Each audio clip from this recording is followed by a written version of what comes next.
3 दिन में चला गया। पर उस मेहमान ने आपके घर में जाकर शिवालय का दर्शन नहीं किया, तो उस मेहमान का आना बेकार है और आपका मेहमान के प्रति जो रुझान है वो भी बेकार।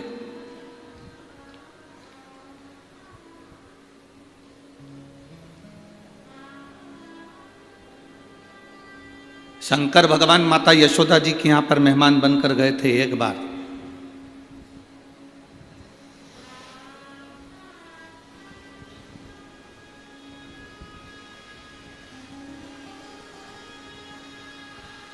वो कहे श्री कृष्ण के दर्शन करने चले सदा शिव गोकुल, गली गली में शोर मचाए चले सदा शिव। क्या मांगने के लिए गए? भगवान कृष्ण का दर्शन। मेहमान आए और तुम्हारे दरवाजे पर आकर के कि हमें भगवान का दर्शन करा दो, तो समझ लो कि मेहमान भी सार्थक है और तुम्हारा घर भी सार्थक है, ये दोनों सार्थक।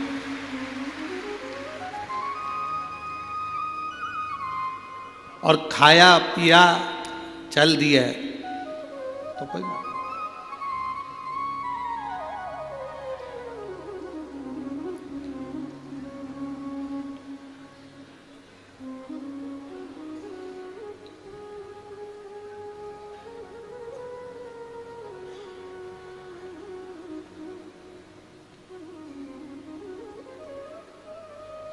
कई लोग आते हैं हमारे पास में फोटो लेकर, गुरुजी हम लड़की देखकर आए हैं, 10 लोग गए थे, लड़की देखकर आए, लड़के के लिए बहुत अच्छी है, व्यवहारिक है, गुरुदेव परिवार अच्छा है।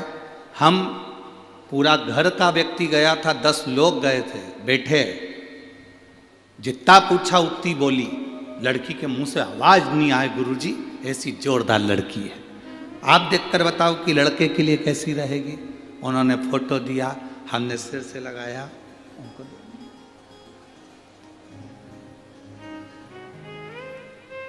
10 लोग गए, एक शब्द नहीं बोली गुरुजी, इतनी सुशील लड़की है। हमने कहा अभी नहीं बोली है, जब वो बोलेगी तो तू भी डोलेगी, अभी काहे बोलेगी? अभी तो शादी ब्याह करना है, उसको भी मालूम है कि संबंध करना है तो थोड़ा मुख को दबा कर रखना पड़ेगा, कम बोलना पड़ेगा।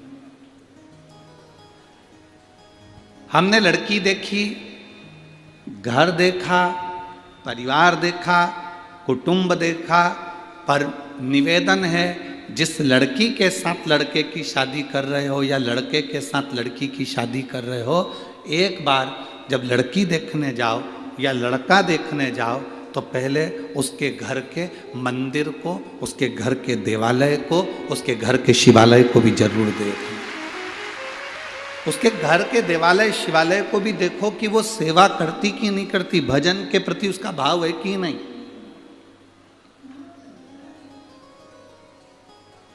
भगवान के प्रति उसकी भक्ति है कि नहीं।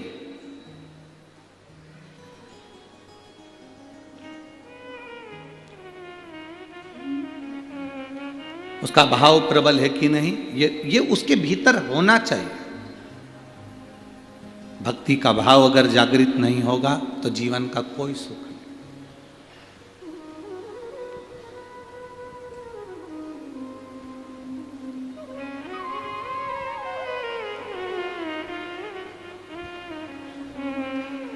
महाराज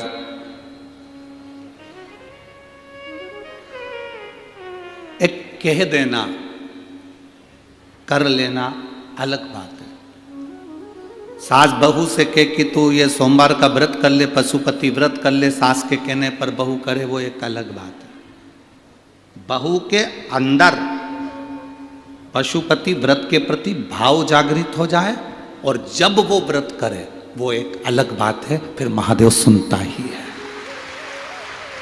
फिर महादेव सुनेगा, ये पक्का है, फिर महादेव श्रवण करेगा, ये निश्चित है।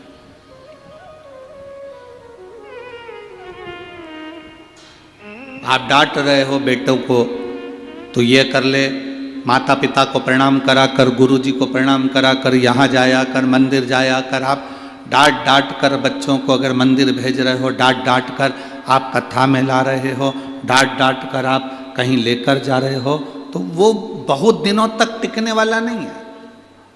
वो भजन बहुत दिन तक नहीं टिकेगा।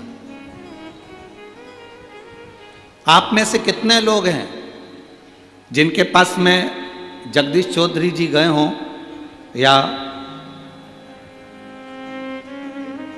उनके भाई तुषार जी गए हों, या भरत जी गए हों, और उन्होंने आपसे मार ठोक के कहा हो कि नहीं तुम्हें कथा सुनना ही पड़ेगा? किसी को मार ठोक के कहा कि कथा में जाना पड़ेगा?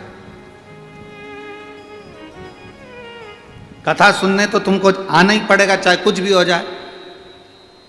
सियोर वाला मारा जा रहा है, तुम्हें तो आना ही पड़ेगा। ना ना ना, शिव महापुराण की कथा कहती है मार ठोक कर अगर किसी को बदला तो क्या बदला, वो बदलाव बहुत समय तक नहीं चलता, फिर वो बदलाव हो ही नहीं पाता, वो बदलाव नहीं हो पाता।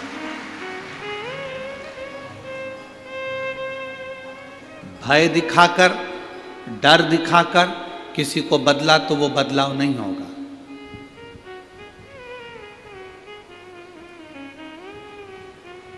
सत्यनारायण भगवान की तुम्हारे यहाँ कथा होती है, किस किस के यहाँ हुई सत्यनारायण जी की कथा? जरा हाथ उठा, हुई सबके यहाँ? रखो। सत्यनारायण जी की कथा होती है तो सत्यनारायण भगवान की लोग कथा सुनने के लिए नहीं आते, उसकी शुरू में पूजन होती है उसमें नहीं आते। सत्यनारायण की कथा में लोग कब पहुंचते हैं? जम के बोलो जरा, जब प्रसाद मिलता है। क्योंकि सत्यनारायण की कथा में लिखा है राजा ने प्रसाद का अपमान कर दिया था, इसलिए राजा का राजपाट समाप्त हो गया था।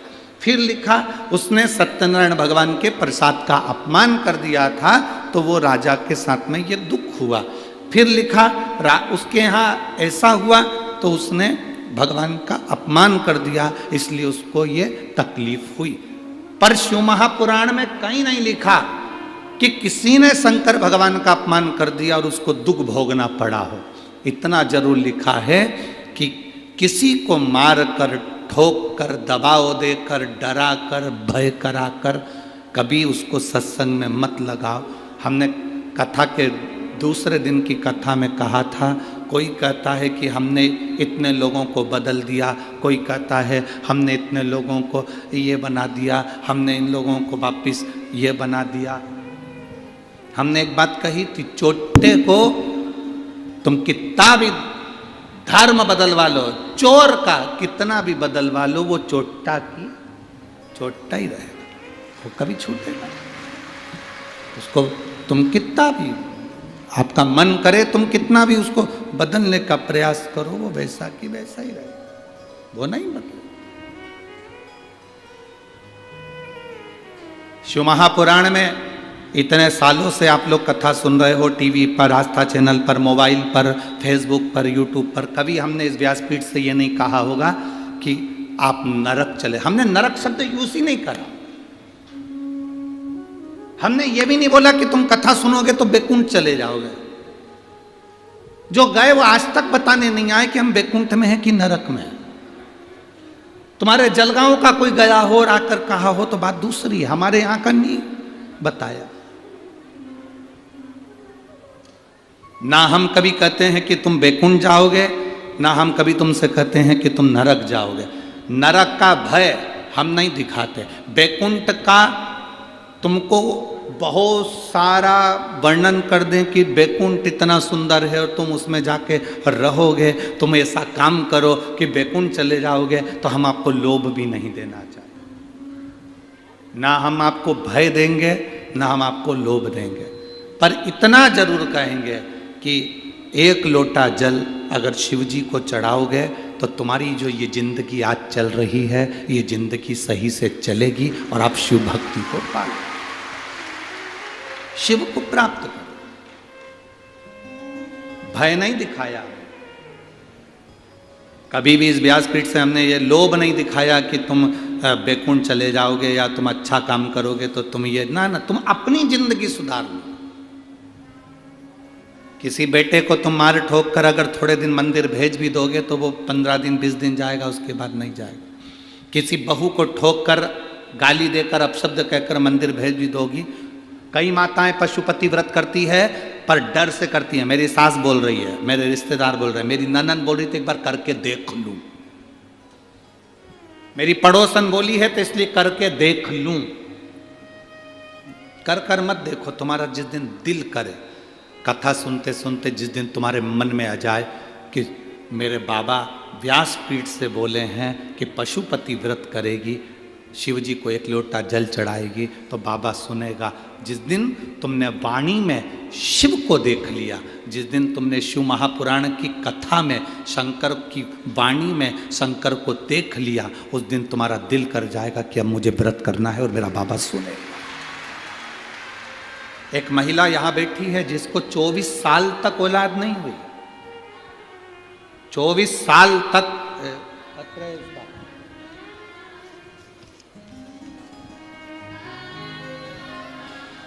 मैं वैशाली जगदीश पाटिल, जगदीश गुलाबराव पाटिल, गांव दहीवद, तहसील सिरपुर, जिला धूलिया।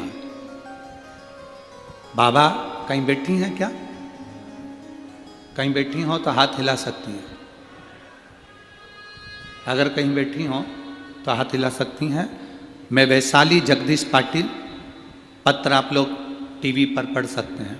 मैं वैशाली जगदीश पाटिल, जगदीश गुलाबराव पाटिल, गांव दहीवद, तहसील सिरपुर, जिला धूलिया। गुरुजी, मेरे भोले बाबा का मैं क्या गुणगान करूं। हमारी शादी को 24 साल हो गए थे। कहीं बैठी हो तो हाथ हिला सकती हैं। बच्चा लाई है क्या साथ में? लाई है बच्चे को? लिया।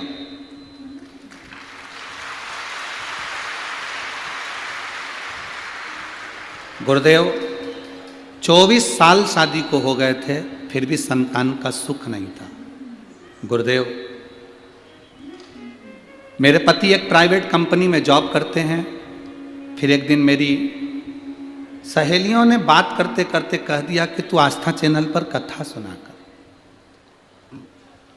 हमने सियोर वाले महाराज की कथा आती है, आस्था चैनल पर सुनना प्रारंभ कर। उन्होंने कहा सियोर वाले महाराज की कथा सुनो। आस्था चैनल पर सुनना शुरू किया। जैसे आपने बताया वैसे सफ़ेद आंकड़े की जड़ का प्रयोग किया। 3 महीने के बाद बाबा ने ऐसी कृपा करी गुरुदेव, मेरा गर्भ ठहर गया। 25/6/2023 को मुझे बेटा हुआ है, जिसको लेकर मैं कथा के पंडाल में प्रणाम करने के लिए आई हूँ गुरुदेव। बच्चा छोटा था इसलिए और कथाओं में नहीं पहुँची। ये मेरा पहला पत्र है गुरुदेव, इसको स्वीकार करना।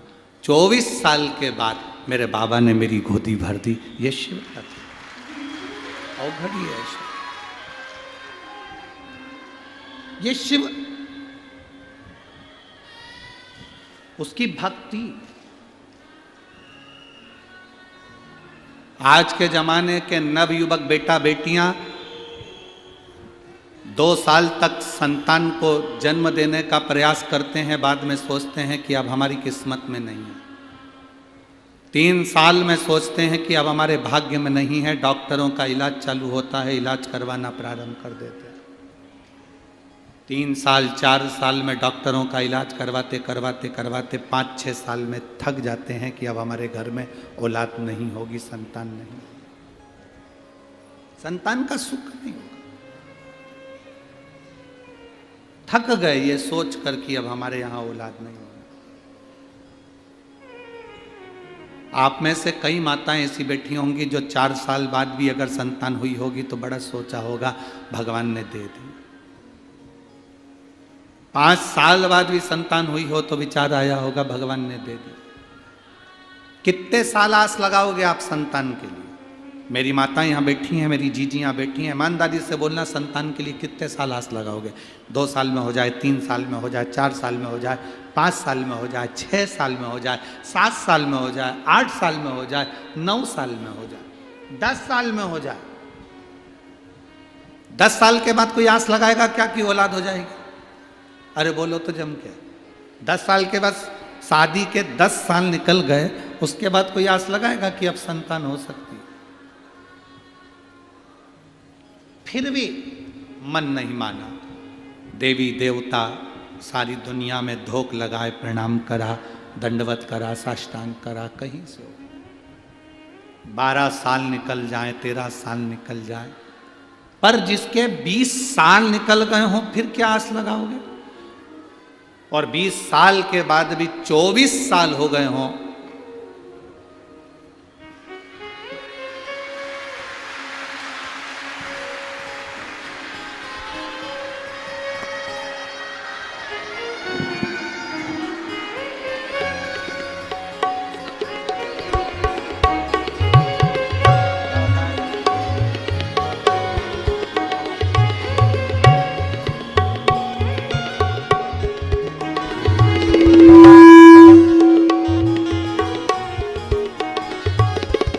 तो 24 साल के बाद बाबा ने दिया।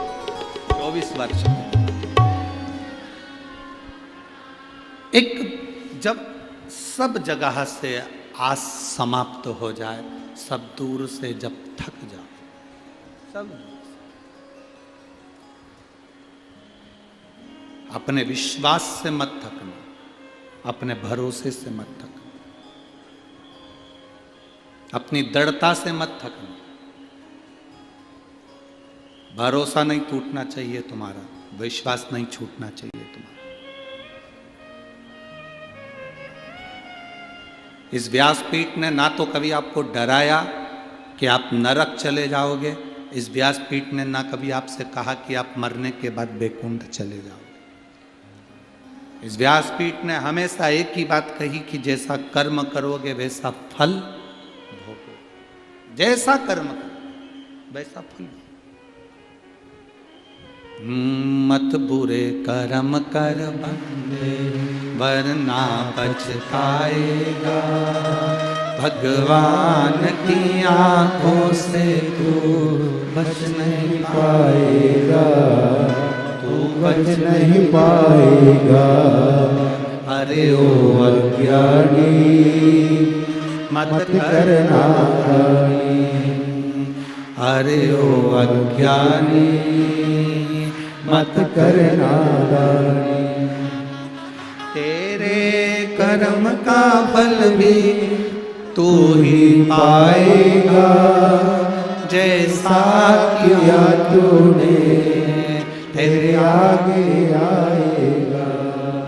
मत बुरे कर्म कर बंदे वरना पछताएगा, भगवान की आंखों से तू बच नहीं पाएगा, तू बच नहीं पाएगा। बस शिव कथा कहती है आपकी दृढ़ता, आपका भरोसा छूटे ना। कई माताएं पशुपति व्रत कर लेती हैं किसी के कहने पर, बाद में उनका काम नहीं होता तो वो कहती हैं हमने करा था, हमारा तो हुआ ही नहीं। कारण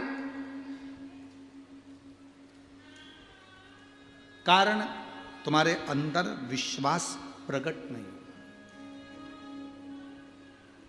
तुम्हारे अंदर भरोसा प्रकट नहीं। मेरी जीजियों, कथा सुनते सुनते जिस दिन तुम्हारे अंदर भरोसा विश्वास पक्का हो जाए, उस दिन तुम पशुपति व्रत करोगी या एक लोटा जल भी चढ़ाओगी तो तुम्हारा जो कार्य है वो सफल होकर ही रहेगा। पहले विश्वास तो प्रकट करो।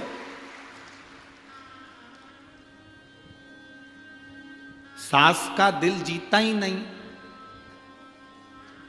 और सास की रकम चाहिए, दे देगी। जलगांव की दे सकती है, हमारे सीहोर की नहीं देगी।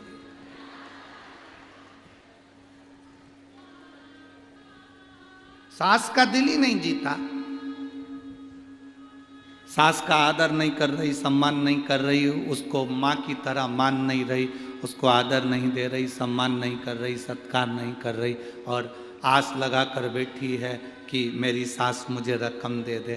पहले दिल तो जीतो, सास के प्रति विश्वास तो जीतो कि मेरी सास मुझे प्रेम करती है, मेरी सास मुझे आदर देती है, मैं भी अपनी सास को आदर दूं। ये भीतर का जब प्रेम प्रबल हो जाएगा तब रोम रोम संत हो जाएगा। सास तुम्हें तिजोरी की चाबी दे देगी। भरोसा ही नहीं जीते तुम तो अब यार। और तुमने चालू कर दिया कि सास हमें सोने की रकम दे, सास हमको ये दे, सास हमको वो दे। ना ना ना ना,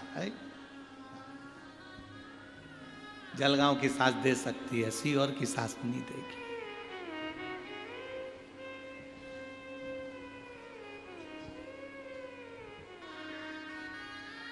सीहोर की सास से मतलब क्या है? हमारा कुबेरेश्वर महादेव, जब तक उसके प्रति तुम्हारी भक्ति और विश्वास दृढ़ नहीं हो जाता, तुम्हारा भरोसा पक्का नहीं हो जाता, तब तक वो देता ही नहीं। जिस दिन भरोसा हो गया तो सब लुटा देता है। जिस दिन भरोसा पक्का हो गया, दृढ़ता पक्की हो गई, उसने दे दी।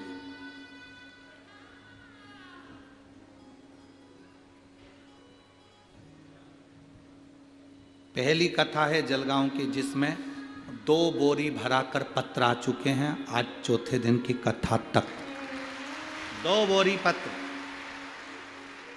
क्या दिया उन 2 बोरी पत्र में? पढ़ना। कभी तुम्हें फुर्सत मिले तो बैठ जाना और पढ़ना उसमें कि बाबा ने क्या दिया। विश्वास जिसका जागा, भरोसा जिसका जागा,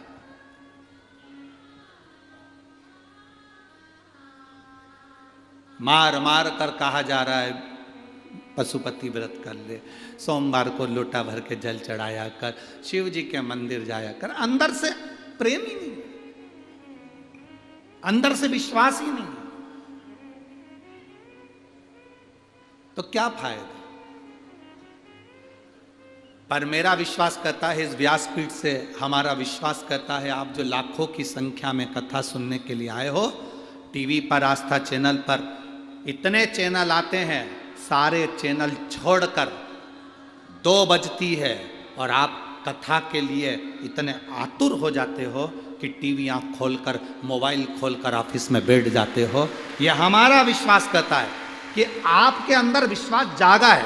आपके अंदर विश्वास जागा है मतलब आप यहाँ से कथा सुनकर जाओगे, दिल से प्रार्थना कर कर जाओगे, तो तुम्हारे अंदर जो विश्वास जागा है, तुमने बाबा से जो झोली पसार कर मांगा है, ये विश्वास करता है कि अगली कथा जहाँ होगी वहाँ तुम्हारा भी लेटर, तुम्हारा भी पत्र वहाँ पर होगा। ये निश्चितता है, ये भरोसा।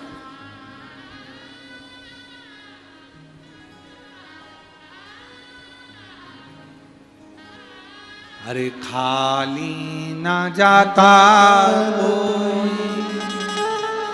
दर से तुम्हारे, खाली ना जाता कोई दर से तुम्हारे, मैं भी खड़ा हूँ नदी पार पसारे, अपने हृदय से लगा लो, लगा लो, गिरा जा रहा हूँ, उठा लो,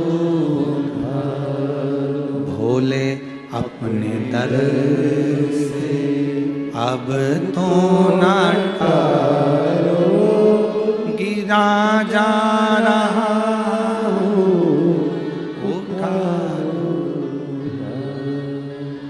शिव कथा कह रही है, भगवान ओगढ़दानी का संवाद कर रहे, शिव महापुराण की कथा कर।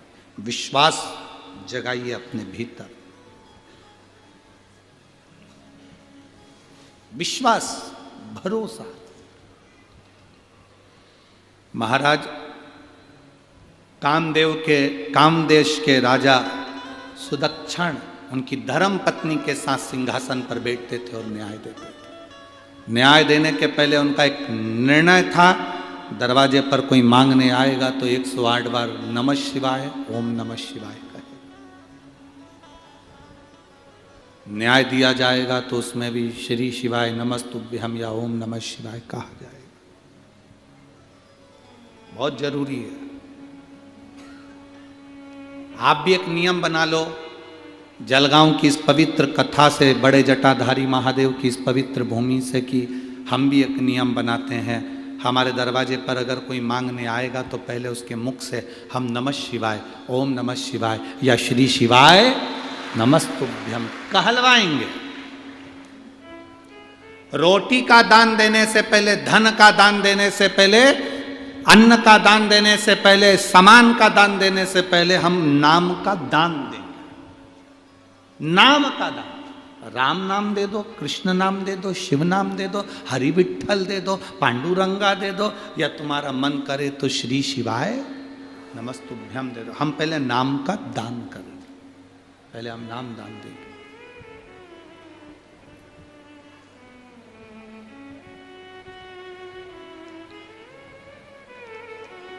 क्यों? उसका क्या कारण है? नाम दान देने का उसका कारण क्या है? उसका कारण केवल इतना है कि हमारे घर का जो भोजन लेकर जाएगा, जो भोजन करेगा, शिव भक्ति में वो भगवान का अगर हमारे घर का भोजन करे और उस भोजन उसके शरीर में अगर असर करे तो वो भी दिन भर में 24 घंटे श्री शिवाय नमस्तुभ्यम कहता रहे। भगवान का भजन।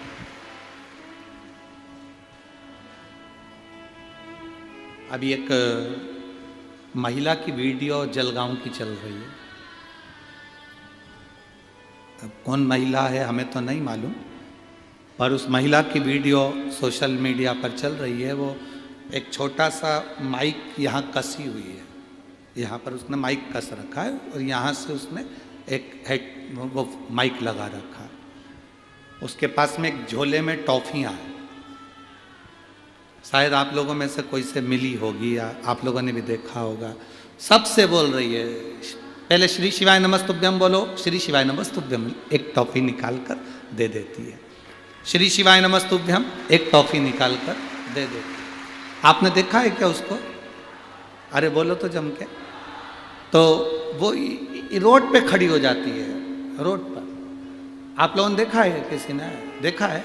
वो तो वो रोड पर खड़ी होती है और रोड पे खड़ी होकर टॉफी रखती है, श्री शिवाय नमस्तुभ्यम, श्री शिवाय नमस्तुभ्यम।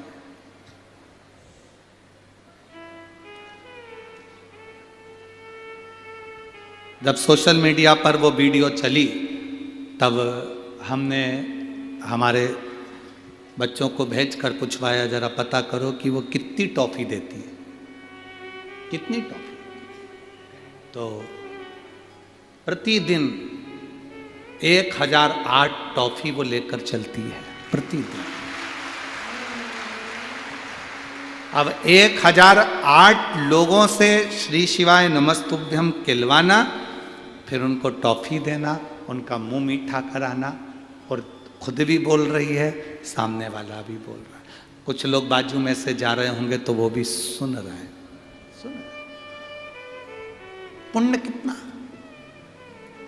क्या उसका फल खाली हो सकता है?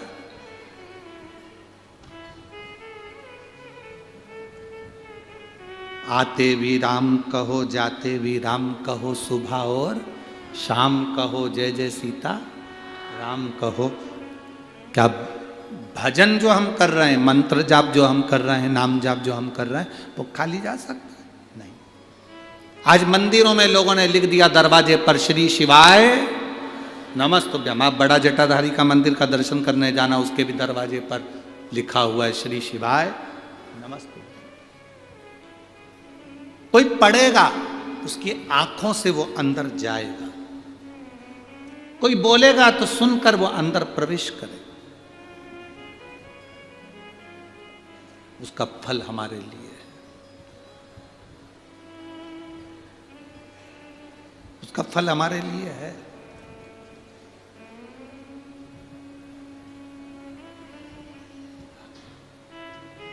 हम जपते हैं श्री शिवाय नमस्तुभ्यम, हम जपाते हैं श्री शिवाय नमस्तुभ्यं। हम जपते हैं श्री शिवाय नमस्तुभ्यं। हम जपाते हैं श्री शिवाय नमस्तुभ्यं। सार दुनिया का श्री शिवाय नमस्तुभ्यं। सार दुनिया का श्री शिवाय नमस्तुभ्यं। हम जपते हैं श्री शिवाय नमस्तुभ्यं। हम जपाते हैं श्री शिवाय नमस्तुभ्यं। हम शिव को हर पल नमन कर रहे हैं। श्री शिवाय नमस्तुभ्यं का मतलब है शिव तुमको नमन है, तुम्हें नमस्कार है।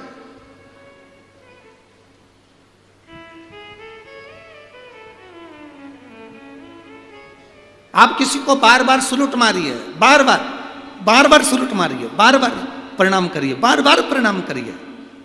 कितनी भी दुश्मनी हो, बार बार उसको प्रणाम करो, नमन करो, दंडवत करो, साष्टांग करो, बार बार उसको नमन करो। कितनी भी दुश्मनी हो, उसके दिल में दया आई जाती है। जब बार बार श्री शिवाय नमस्तुभ्यं कहोगे तो मेरा भोला भी पसीचेगा जाएगा। हम बार बार प्रणाम कर रहे हैं, बार बार नमन कर रहे हैं।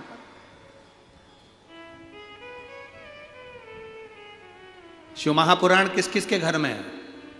आप लोगों में से कितने लोग हैं जिन्होंने शिव पुराण पढ़ी है? शिव महापुराण की विद्येश्वर संहिता में लिखा है, जो एक बार मुख से श्री शिवाय नमस्तुभ्यं कह देता है, उसके मुख का मात्र दर्शन कर लो तो अश्वमेध यज्ञ का फल प्राप्त हो जाता है। विद्येश्वर संहिता में शिव महापुराण के अंतर्गत लिखा, मात्र मुख का दर्शन करने वाले को भी कोटि कोटि पुण्य फल प्राप्त हो जाता है। अब कामदेश के राजा सुदक्षिण अपनी धर्म पत्नी सुदक्षिणी के साथ बैठे हैं। न्याय करने से पहले 108 बार भगवान का नाम लिवाते। तुम्हारा न्याय होगा, पहले मंत्र बोलो, बोलो नमः शिवाय, बोलो ओम नमः शिवाय, बोलो श्री शिवाय नमस्तुभ्यं, और न्याय होगा निश्चित है। दान मांगने आयो, हम दान देंगे। अंदर से आटे की कटोरी भर कर लाओ, या चावल देने जाओ, या कुछ देने जाओ, तो उससे पहले महाराज जी श्री शिवाय नमस्तुभ्यं। महाराज जी को क्या हो गया, ये क्या बोल रहे हो? बोलो श्री शिवाय नमस्तुभ्यं।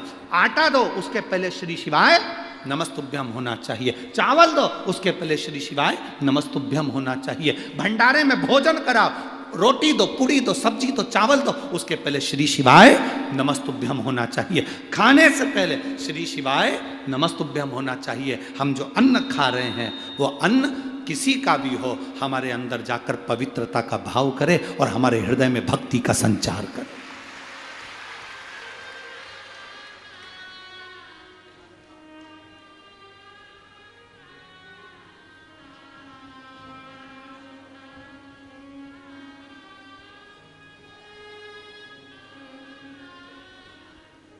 अवश्य पाइए।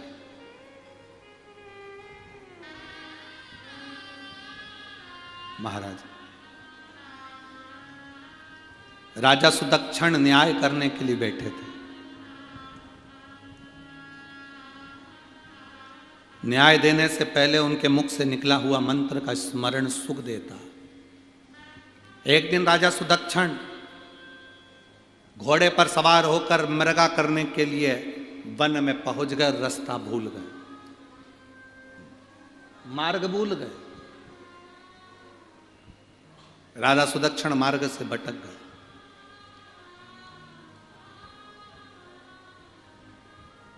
पर भीतर में जो मंत्र भरा हुआ था वो मंत्र डूबने नहीं देता।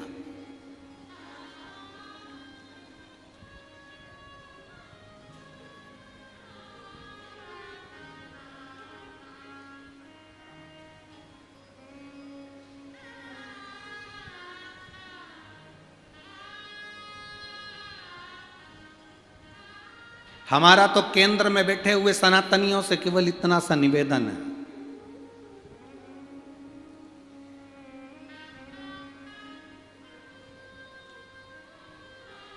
केंद्र में जितने सनातन धर्म के राजनेता सत्ताधारी बैठे हैं उनसे केवल एक ही निवेदन करेंगे, जब आने वाले समय में पूर्ण आनंद के साथ आप विराजमान हो जाएं, तब अपने स्कूलों की पढ़ाई में भारत के पाठ्यक्रम में रामायण, महाभारत, गीता इनको जोड़ देना चाहिए।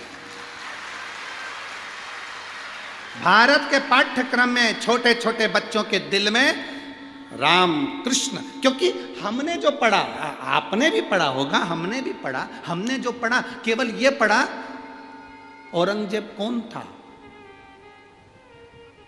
बाबर कौन था, हमने जो पढ़ा वो हमने केवल उनको पढ़ा। आने वाले भारतीय पाठ्यक्रम में, भारत की इस विद्या में रामायण, गीता और महाभारत होना चाहिए, जिससे नवयुवक बच्चे पढ़कर विद्वत हो कि कृष्ण कौन है, राम कौन है, भगवान राम का आनंद क्या है, वन जाने पर उन्होंने किससे मिलन किया, शबरी के दरवाजे पर बैठकर झूठा बेर खाया, यह पाठ्यक्रम में होना चाहिए। छोटे छोटे बच्चों के हृदय में वो चीज पहुंचना चाहिए। पाठ्यक्रम में पहले जब हम छोटे थे उस समय पर लिखने को आता था गाय का निबंध। आपको आता था कि नहीं आता था? जम के बोलो जरा। पहले छोटे थे तो लिखने को आता था गाय का निबंध, गाय का निबंध। हम लिखते थे गौ माता के 4 पांव होते हैं, 2 सींग होते हैं, लंबी पूंछ होती है। गाय के ऊपर हम मनन चिंतन करते थे कि और क्या क्या लिख सकते हैं। बोलो री जी सही है कि गलत है? अब पाठ्यक्रम में से गौ माता का निबंध हटा दिया।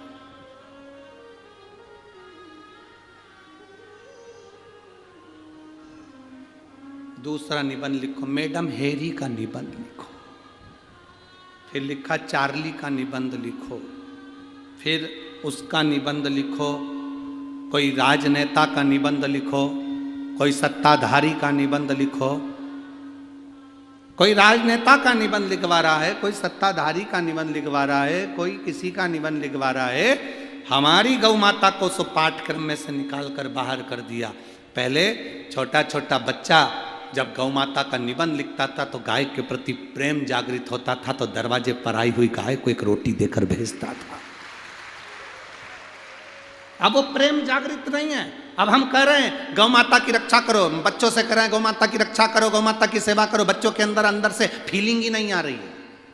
कुत्ते के प्रति फीलिंग आ रही है, पर गाय के प्रति बच्चों के अंदर फीलिंग नहीं आ रही है। बिल्ली के प्रति, कैट के प्रति, डॉग के प्रति उनकी फीलिंग आ रही है, पर गौ माता के प्रति फीलिंग नहीं आ रही है। उन्होंने तो सोच लिया गाय दूध देती है, बस अपने यही काम में आती है, और गाय दूध देना बंद कर दे तो घर से निकाल दे। मैं पूरे महाराष्ट्र को धन्यवाद देता हूं कि आपके यहां साल में एक बार बेल की पूजन होती है, जिसको पोला कहते हैं। आज भी भले ट्रैक्टर आ गए, फसल बोने के लिए ट्रैक्टर काम कर रहे हैं, ट्राली आ गई, गाड़ी आ गई, सब कुछ आ गया, पर महाराष्ट्र की पवित्र भूमि पर इसलिए कहते जय महाराष्ट्र। इसलिए कहते जय महाराष्ट्र क्योंकि महाराष्ट्र की पवित्र भूमि पर पोला के दिन बेल की पूजन होती है, बेल को खड़ा कर कर पूजा जाता है। आज भी किसान भले ट्रैक्टर रख लेगा, किसान ट्राली रख लेगा, पर वो बेल जरूर रखता है, क्योंकि हमारे घर की पूंजी है ये नंदी, ये बेल, ये धर्म का प्रतीक है, इसकी पूजन होना चाहिए।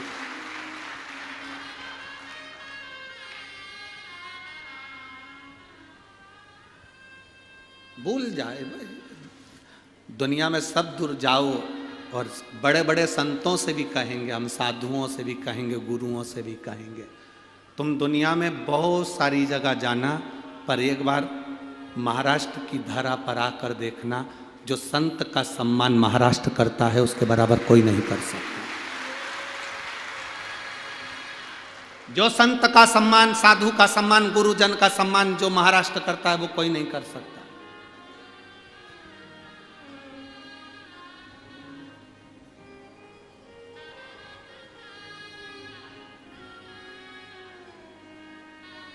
छोटे छोटे गांव में चले जाओ तो मांगने वाला जो कपड़े भी बदल कर मांगने आ जाता है तो गांव के लोग उसके भी पांव पड़ लेते हैं, बाबा जी आए हैं, बाबा जी।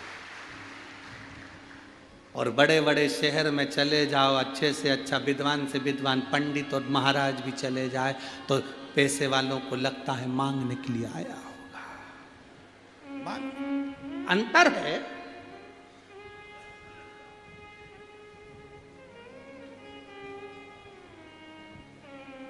शहर में संत को भी मंगता समझा जाता है और गांव में मंगते को भी संत समझा जाता है। ये रीति है, ये रीत है।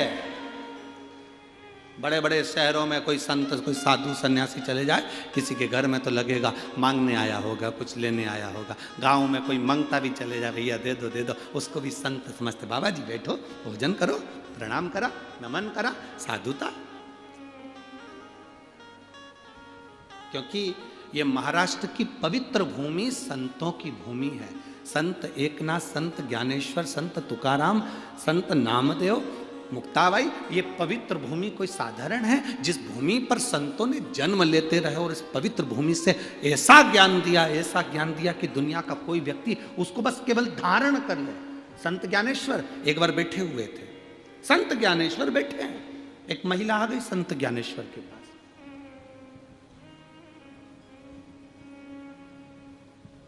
संत ज्ञानेश्वर जी के पास में एक महिला आई, आकर अपने बेटे को साथ में लेकर आई और संत ज्ञानेश्वर जी के पास में आकर बोली, बाबा जी, बाबा जी। बाबा जी बोले, क्या बात है, क्या हुआ?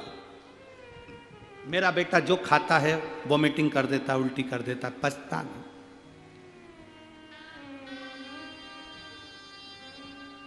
बाबा जी इसके लिए कुछ बता दो। संत ज्ञानेश्वर ने कहा, मैं कल उत्तर दूंगा, तुम ले जाओ। बेटे को लेकर मां चली गई, बेटे को लेकर मां गई। दूसरे दिन मां फिर आ गई, बाबा जी मेरा बेटा कुछ भी खाता है उल्टी करता है। संत ज्ञानेश्वर ने उस मां के बेटे को अपने पास में बुलाकर कहा, बाबू आप मीठा ज्यादा खाते हो, गुड़ ज्यादा खाते हो? उस बच्चे ने मुंडी हिलाकर कहा, हाँ गुरुजी मैं गुड़ ज्यादा खाता हूं। अब मत खाना हो, आज से गुड़ खाना बंद कर दे तू। अब तो नहीं खाएगा मीठा ज़्यादा, क्योंकि तू मीठा ही मीठा खाता है तो तेरे शरीर में मिर्ची कोई काम नहीं कर रही, नमक काम नहीं कर रहा। अब तो नहीं खाएगा? नहीं। उसने मुंडी हिला। महिला को गुस्सा आ गया। महिला को गुस्सा यह आया कि बताओ, इतनी सी बात बोलना थी तो मैं कल आई थी, जब ही बोल देते।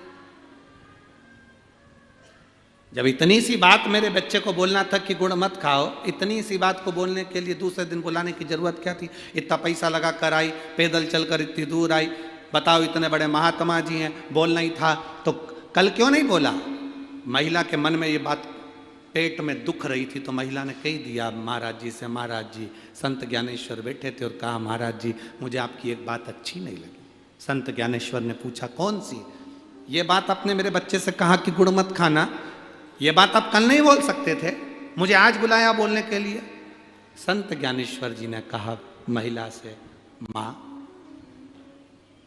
तो कल जब बच्चे को लेकर आई थी ना, मेरे पास में कटोरा भर के गुड़ रखा हुआ था, मेरे पास में गुड़ रखा हुआ था और मैं तेरे बच्चे को खाने के लिए मना करता तो तेरे बच्चे के दिल में आता, गुरुजी खुद तो गुड़ खा रहे और मुझे मना कर।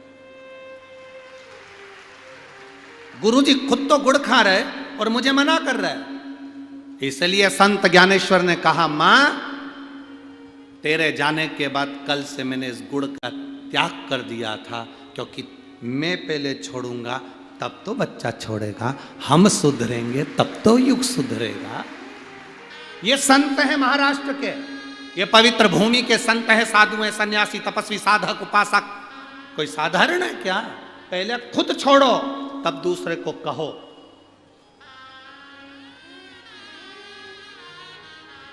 पहले खुद छोड़ो फिर दूसरे से कहो।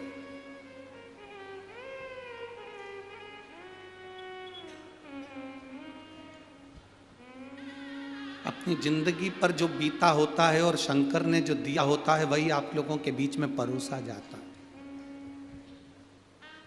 हमने भी हमारी जिंदगी में बड़ा दुख देखा, हमारे पिताजी ने भी दुख देखा, माता ने भी दुख देखा। वो दुख देखते देखते जो शिव ने साथ दिया आपके सामने वो प्रस्तुत करते हैं। उस समय पर बाबा भोलेनाथ जब हमको साथ दे सकते हैं तो क्या आपको नहीं दे सकते? क्या आपको नहीं देंगे? पहले खुद भजन करो, फिर दूसरे को प्रेरणा दो कि तुम भजन करो। घर की सास पहले पशुपति व्रत करे तब बहू को प्रेरणा दे। घर की सास पहले मंदिर जाकर एक लोटा जल चढ़ाए तब बच्चों को प्रेरणा दे कि मैं जाती हूँ चल मेरे साथ, मैं जाता हूँ चल मेरे साथ। घर का पिता पहले खुद मदिरा छोड़े तब बच्चे से कहे कि तू मदिरा मत पीना। घर का पिता पहले गुटखा छोड़े तब बच्चे से कहे कि तू गुटखा मत खाना। घर का पिता पहले सिगरेट बीड़ी छोड़े तब बच्चों से कहना कि सिगरेट बीड़ी मत पीना। तुम पी रहे हो, तुम खा रहे हो और बच्चों से आस लगा कर बैठे हो ये मदिरा नहीं पिएगा, ये गुटखा नहीं खाएगा, ये बीड़ी बिंडल नहीं पिएगा, तो तुम्हें देखकर वो जरूर पिएगा। पहले तुम्हें छोड़ना होगा तब वो छोड़ेगा। तुम छोड़ नहीं रहे और आस लगा कर बैठे हो मेरा बेटा राम बनेगा, मेरा बेटा राम बनेगा। तुम रावण जैसा चरित्र कर रहे हो। सुबह से घर में आए गुस्सा इतना तेज, क्रोध इतना तेज, चिड़चिड़ चिड़चिड़। कई माताएं छोटे छोटे बच्चों को लेकर आती हैं, हमारे को गुरुजी बच्चे को आशीर्वाद दे दो, खूब चिड़चिड़ करता, खूब गुस्सा करता। कितने साल का? 2.5 साल का, 3 साल का, 5 साल का बच्चा इतना चिड़चिड़, इतना क्रोध, इतना गुस्सा कि सामान उठा के फेंक दे। इसमें लक्षण आए कहां से? ये लक्षण किसी दूसरे के नहीं है। एक जगदम्बा तेरे हैं और दूसरे तेरे भेरू के हैं। आस लगा कर बैठे हो हमारा बच्चा राम बने, हमारा बच्चा राम बने, हमारा बच्चा राम बने। तुम्हारा बच्चा राम बनने को तैयार है रे, पर तुम दशरथ तो बनो, कौशल्या तो बनो। राम क्यों नहीं बनेगा? मेरा बेटा कृष्ण बने, तुम्हारा बेटा कृष्ण बनेगा, तुम यशोदानंद बाबा तो बनो। बनने में कहां देरी? आस कितनी सारी लगाई, आस लगाकर। एक माता पिता रास्ते में लड़ रहे थे। पिताजी कह रहे थे मैं बेटे को डॉक्टर बनाऊंगा, मां कह रही थी मैं इंजीनियर बनाऊंगी। दोनों की लड़ाई हो गई भयंकर। पति ने पत्नी को थप्पड़ खींच के मार दिया। पत्नी उधर रो रही, पति उधर रो रहा। वहीं से एक संत जा रहे थे, उनने पूछा क्या हो गया? लड़ाई हो रही है, किस बात पे? पति बोला मैं बेटे को डॉक्टर बनाऊंगा, पत्नी कह रही मैं इंजीनियर बनाऊंगी। संत ने कहा बेटे को बुलाओ, अपन अब भी पूछ लेते हैं। पति पत्नी दोनों बोले अभी तो वो पैदा ही नहीं हुआ, अभी पैदा नहीं, अभी हुआ ही नहीं है। अब जरा विचार करिए, जो पैदा ही नहीं हुआ उसके लिए कितना सोचना पड़ रहा है।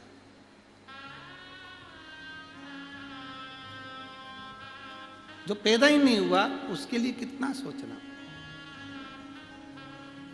हम आस लगा कर बैठे हैं हमारा बच्चा राम बनेगा, हमारा बच्चा खूब ये करेगा वो करेगा। बच्चों से पूछा तो जाए क्या कर रहे हैं। आज के जमाने में जरा सा बच्चों को टोक दो, बच्चे गुस्से में लाल हो जाते हैं। ये गुस्सा आया कहां से? तुम्हारे पास से। जैसा देखेगा बच्चा वैसा करेगा। एक मां ने अपने बेटे से पूछा बेटा क्या कर रहे हो? बेटा बोला मां पढ़ रहा। वाह, मेरा बेटा पढ़ रहा है। क्या पढ़ रहे हो? मां तुम्हारी होने वाली बहू के मैसेज पढ़ रहा हूं।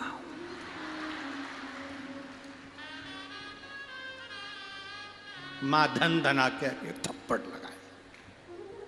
मैं समझी कि तू पढ़ाई कर रहा है, तू ये पढ़ रहा है। ध्यान दे, हम सोच रहे हैं कि ठीक है। ना ना ना,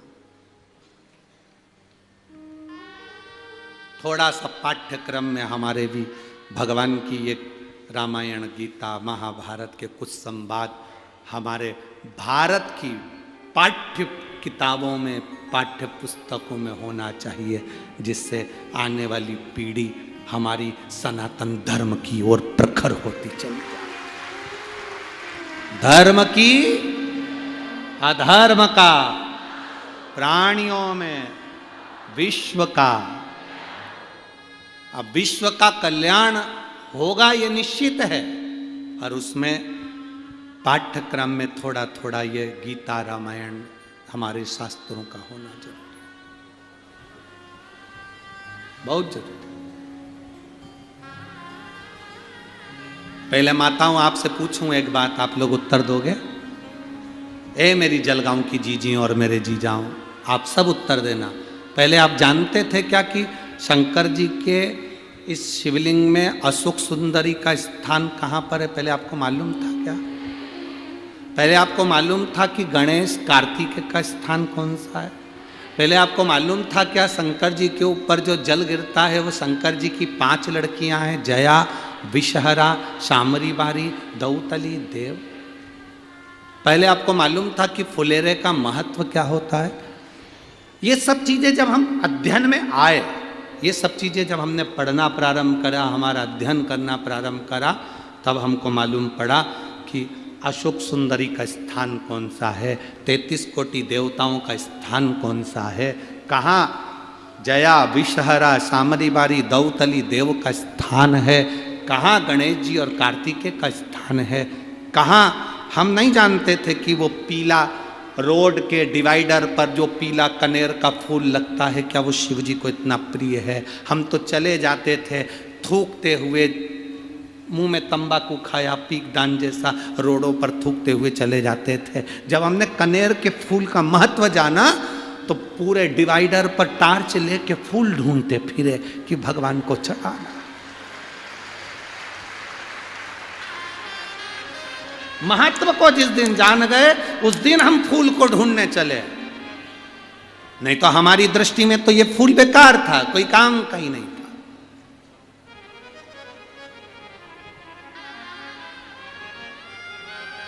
काली मिर्ची का महत्व क्या है जिस दिन हम जाने तब समझ में आया कि क्या काली मिर्ची भी इतनी तेज होती है कि लोगों को लग जाती है।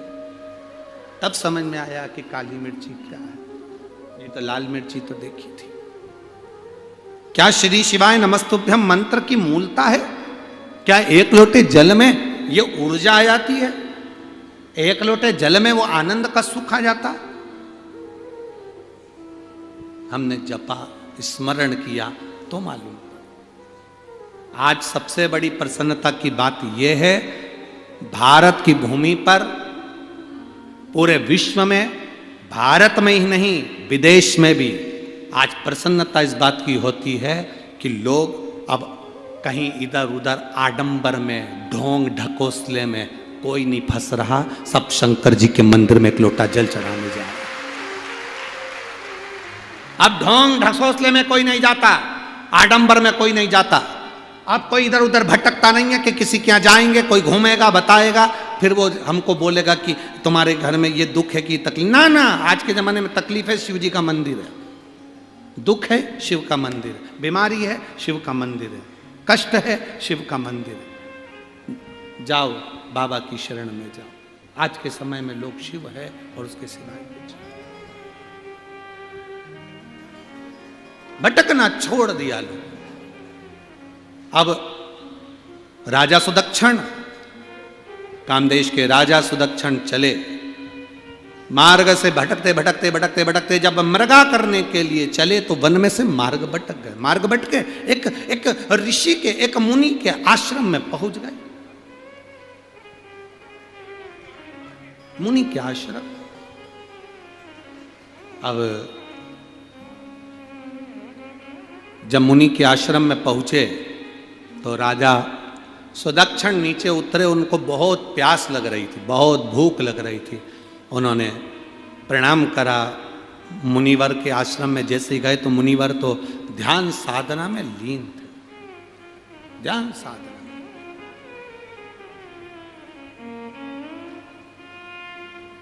राजा का फर्ज है प्रणाम करना, नमन करना।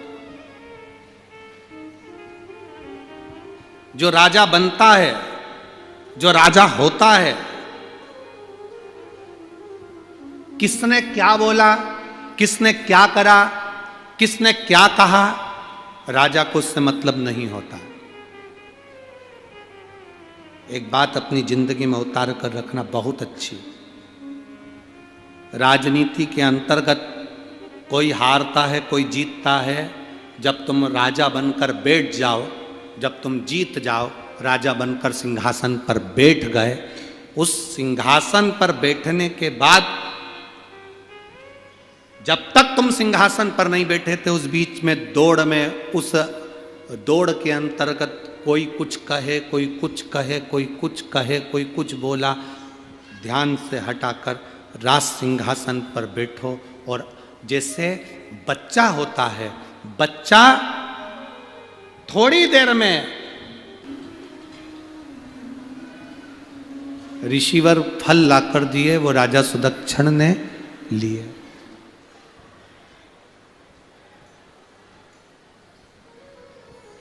और उस फल को राजा सुदक्षिण ने खाया। फल इतने मीठे थे, इतने मीठे कि राजा सुदक्षिण कहे बिना नहीं रह पाए।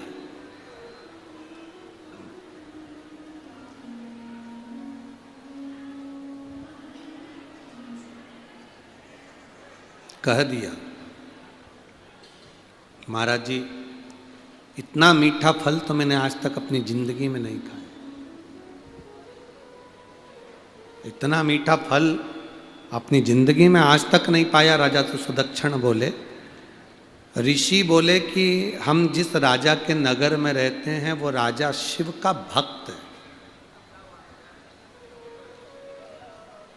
न्याय करता है तो मुख से 108 बार श्री शिवाय नमस्तुभ्यम बुलवाता है, ओम नमः शिवाय बुलवाता है, नमः शिवाय बुलवाता है। अच्छा, हमारे राजा जैसा कोई दुनिया में न्याय नहीं कर सकता, इतना सुंदर न्याय हमारा राजा करता है। राजा सुदक्षिण ने पूछा,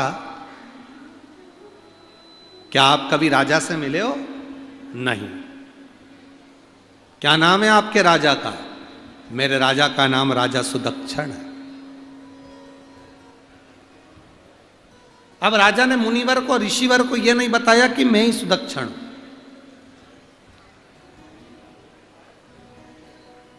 आप कितनी बड़ी गादी पर बैठते हो, आप कितने बड़े सत्ताधारी हो, आप कितने बड़े वैभवपति हो, आप कितने बड़े, किस सिंहासन के मालिक हो, आप कौन से, किस जगह कर, कौन सा पद आपके पास में है, आप सबको बताओ। आपका पद, आपका गौरव, आप सबको बताओ, पर दो जगह पर अपना पद कभी मत बताओ। एक अपने घर की माता पिता को, और दूसरा अपने गुरु को अपना पद कभी मत। एक माता पिता को कभी मत कहो कि मैं इतना बड़ा सत्ताधारी हूं, मेरे पास में इतना वैभव है, मेरे पास इतनी सत्ता है, मेरे पास में ये है, मेरे 40 नौकर हैं, 50 नौकर हैं, मेरे हाथ के नीचे इतने लोग काम कर रहे हैं, मैं वहां का राजा हूं, मैं वहां का ये हूं, मेरे पास ये मिनिस्टर का पद है, मैं यहाँ का मंत्री, वहां का संतरी, मैं आमदार, मैं खासदार, मैं ये, मैं वो, ना ना ना, मैं अध्यक्ष, मैं उपाध्यक्ष, कुछ नहीं। माता की दृष्टि में पुत्र पुत्र रहना चाहिए, और पुत्र की दृष्टि में, पुत्री की दृष्टि में, पुत्र की दृष्टि में माता पिता रहना चाहिए। उनकी दृष्टि में ये कुछ मान सम्मान ये नहीं होना चाहिए कि पिता के पद से बड़ा बेटे के लिए कोई पद नहीं है, कि मैं, पिता है मेरे, उनके सामने में छोटा। अपने गुरु के आगे, संत के आगे, साधु के आगे, ऋषिवर के आगे, महात्मा के आगे, सन्यासी के आगे, तपस्वी के आगे, साधक के आगे, उपासक के आगे कभी मत कहो कि तुम्हारे पास कौन सा पद है, तुम्हारी कितनी प्रतिष्ठा है, तुम कहाँ के राजा हो, कहाँ के महाराजा हो, कहाँ का पद प्रतिष्ठा तुम्हारे पास।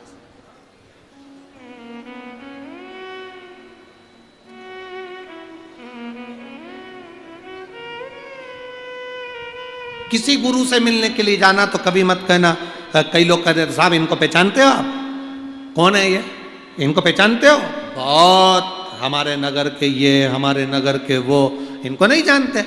अब वो तुम्हारे नगर के होंगे, हमें क्या करना। बोल दीजिए सही है कि गलत। अपने को क्या करना, तुम्हारे नगर के हैं, तुम जान सकते हो।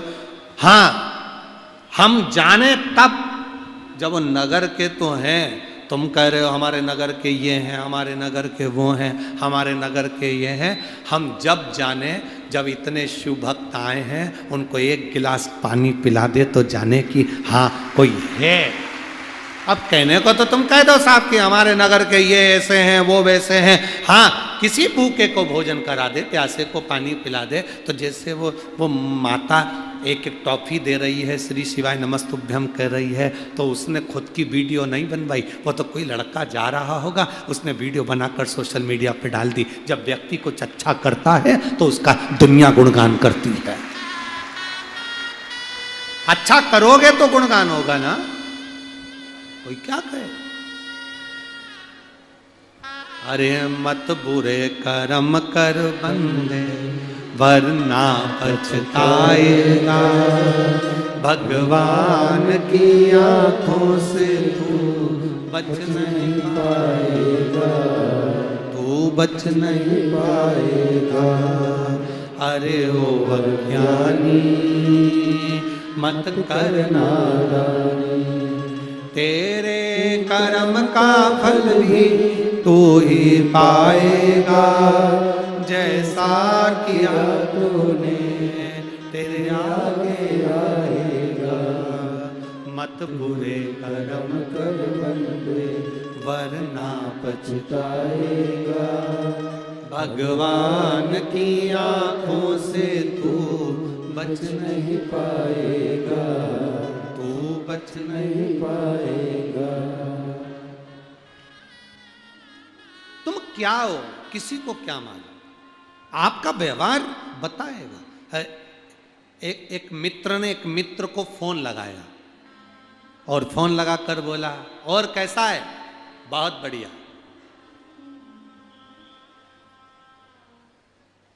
पूछा क्या कर रहा है? दोस्त बोला खा रहा हूं। तुम बोलो क्या कर रहा था वो? जम के तो बोलो। खा रहा हूं। मित्र ने मित्र से पूछा कैसा है? बहुत बढ़िया। क्या कर रहा है? खा रहा हूं। मित्र बोला फोन पर अकेले अकेले खा रहा है, कभी कभी हमको भी याद कर लिया कर। उसने कहा जा, पत्नी की मार खा रहा हूं, आजा तू खा ले, तू खा। अच्छा है, मेरे मार का बंटवारा तो हो जाएगा कम से कम। राजा सुदक्षिण ने पूछा ये फल इतने मीठे क्यों? तो कहा हमारे नगर का राजा अच्छा, हमारा राजा बहुत अच्छा। कोई कितना भी तुम्हारा बुरा करे, कोई कितना भी तुमको अपशब्द कहे, कोई कितना भी तुमको ताना दे, कोई तुमको कितनी भी गाली दे, नगर का राजा ऐसा होना चाहिए कि उसके चेहरे पर सल ना आए। कह दिया ना कोई बात नहीं, आड़ा टेढ़ा बोल दिया ना कोई बात नहीं, गाली दे दी ना कोई बात नहीं, अपशब्द कह दिया ना कोई बात नहीं। पहचानता नहीं था, जानता नहीं था, वो अपने को हल्के में ले रहा था, कोई बात नहीं। भगवान का भजन कहे उसको, कहने वाले को कहने दो, बोलने वाले को बोलने दो, कहने वाले को कहने दो। राजा, हमारे नगर का राजा अच्छा है, इसलिए हमारे यहां के फल भी मीठे हैं, फल मीठे हैं। राजा सुदक्षिण ने पूछा कि फल